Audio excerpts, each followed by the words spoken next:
ఇక్కడ ఎప్పటి నుంచినా కూడా పల్మనేరు పరిసర ప్రాంతాలు మొత్తం కూడా ఏనుగుల దాడుల వల్ల పంట నష్టాలు, ప్రాణ నష్టాలు కంటిన్యూస్గా జరుగుతుంది.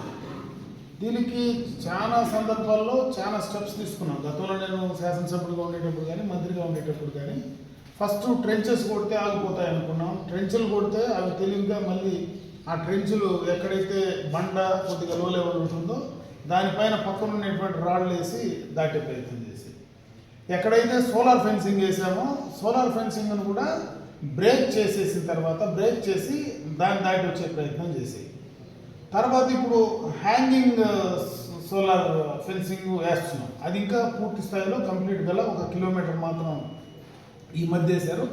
అది ఏ రకంగా చేస్తాయి అనేది, ఎందుకంటే ఇవి ఏనుగులు మనుషుల కంటే కూడా తెలివి ఎక్కువ, చాలా వయసుగా ఆలోచిస్తాయి.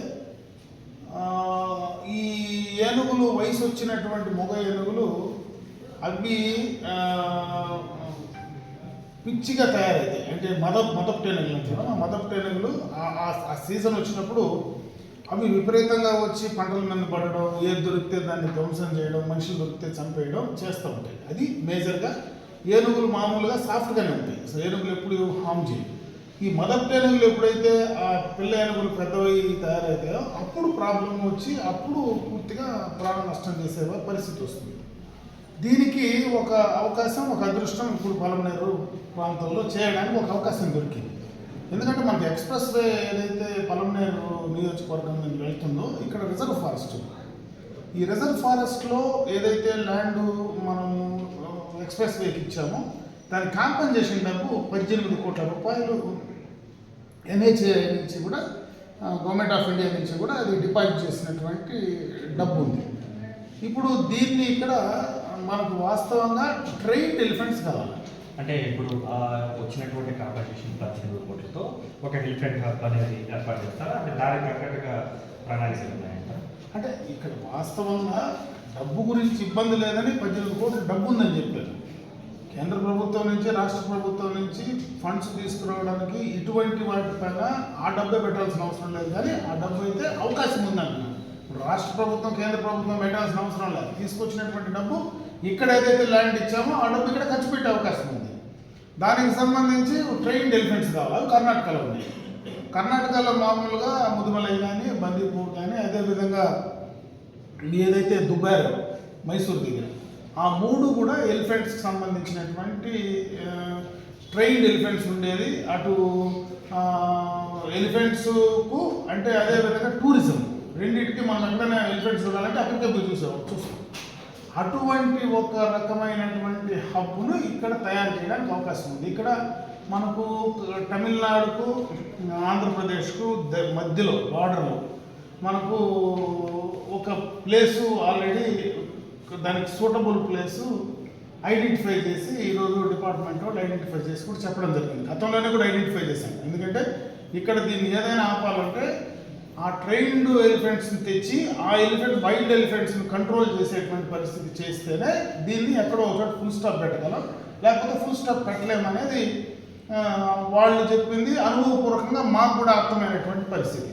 ఇంకొక పక్క ఈ మధ్యనే ఒక ర్యాపిడ్ ఫోర్స్ అని దాన్ని ఒక వెహికల్ కూడా తీసుకొచ్చి ఇవ్వడం జరిగింది.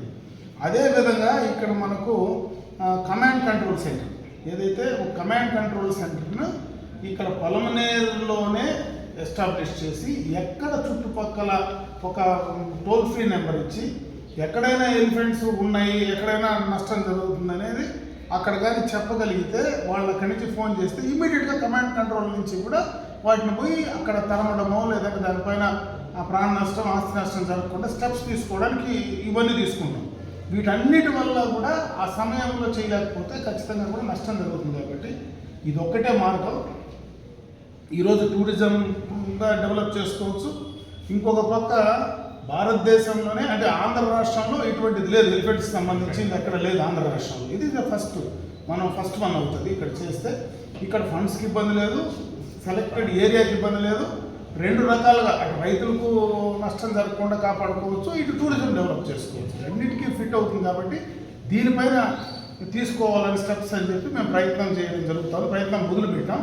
దీనికి సంబంధించి ఇప్పుడు మనకు ఎవరైతే డిప్యూటీ సీఎం గారు పవన్ కళ్యాణ్ గారు ఉన్నారో ఆయన నుంచి కర్ణాటక గవర్నమెంట్కు, ఈ గవర్నమెంట్ నుంచి కర్ణాటక గవర్నమెంట్కు, కర్ణాటక ఫారెస్ట్ డిపార్ట్మెంట్కు ఒక రిప్రజెంటేషన్ ఇవ్వాల్సి వస్తుంది.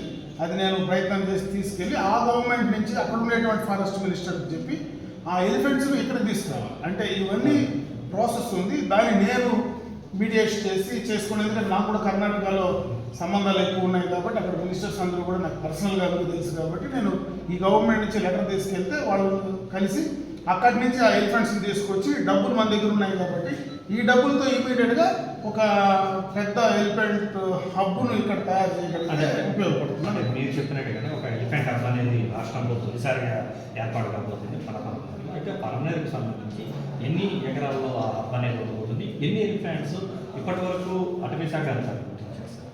ఇక్కడ దాదాపు 50 ఎలిఫెంట్స్ వైల్డ్ ఎలిఫెంట్స్ ఉన్నాయనేది అటవీ శాఖ గుర్తించారని చెప్పారు నాకు. అంటే ఎన్ని అనేది స్పెసిఫిక్గా వాళ్ళ దగ్గర ఉన్నాయి, కానీ వస్తూ ఉంటాయి పోతూ ఉంటాయి.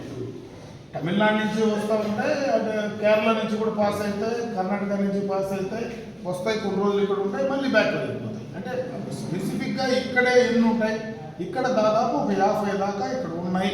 అంటే ఒక 3 చనిపోయాయి ఈ మధ్యనే, రోడ్ యాక్సిడెంట్లు చనిపోయాయి, మన రకరకాల ఎలక్ట్రికల్ దీనివల్ల చనిపోయాయి, ఇటువంటివి ఉన్నాయి. వాటిని కూడా అవి ఎలిఫెంట్స్ చనిపోవడం అనేది కూడా బాధాకరమైనటువంటి విషయమే. అట్లనే ప్రజల, రైతుల ఆస్తులు కానీ ప్రాణాలు కానీ చాలా ముఖ్యం కాబట్టి అవి రెండింటికి, ఇటు రైతులకు ఇబ్బంది లేకుండా అటు అనిమల్స్కు ఇబ్బంది లేకుండా రెండింటి చేయాలంటే ఆ ట్రైన్డ్ చేసినటువంటి ఎలిఫెంట్స్ అదర్ ట్రైనింగ్లు ఉన్నాయంటే వాటిని కంట్రోల్ చేసి మళ్ళీ ఇక్కడికి తీసుకెళ్ళి, ఇప్పుడు హబ్లో ఏం చేస్తారు, ఆ ఎలిఫెంట్ను ట్రాక్ చేసి ఈ ఎలిఫెంట్ మళ్ళీ ఇక్కడికి హబ్లోకి తీసుకొస్తుంది.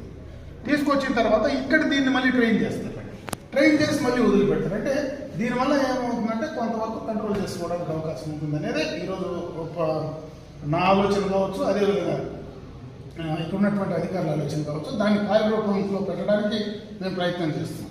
ఇది